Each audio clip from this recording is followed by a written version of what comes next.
Alright, now let's flip these over. So we saw the front part. This is called the face of the microbit. Now let's look at the back. Alright, and this is where it kind of gets a lot very interesting.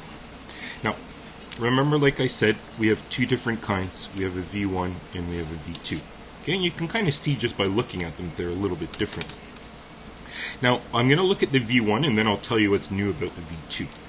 So the V1, very small little board that you have, but great capabilities. Now, just to give you an orientation, here at the top is where we're going to plug in our USB to our computers.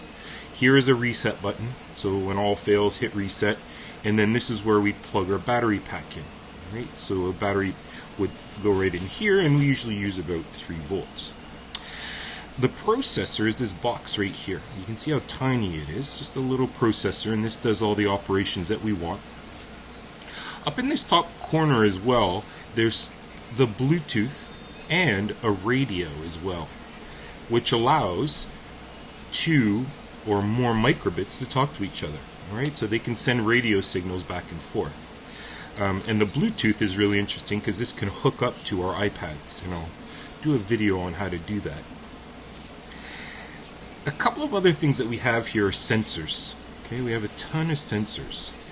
And the sensors are really interesting because they allow us to use them as input and also to gather data. So on here we have a accelerometer, which tells us about motion. We have a compass, which looks at the magnetic poles of the Earth, right? So we can make a compass with it. I have a thermometer built in here as well. And there's also a light sensor that's built in.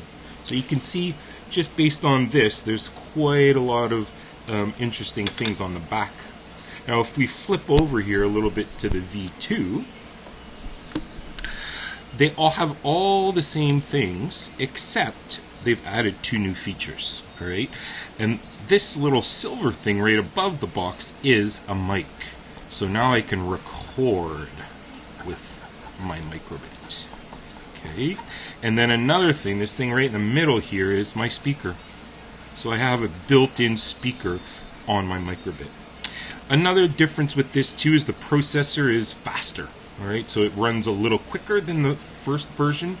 But again, you have your pins underneath and you have your face and your buttons. Okay, so the 3 main differences are that mic, the speaker, and the processor is much more powerful.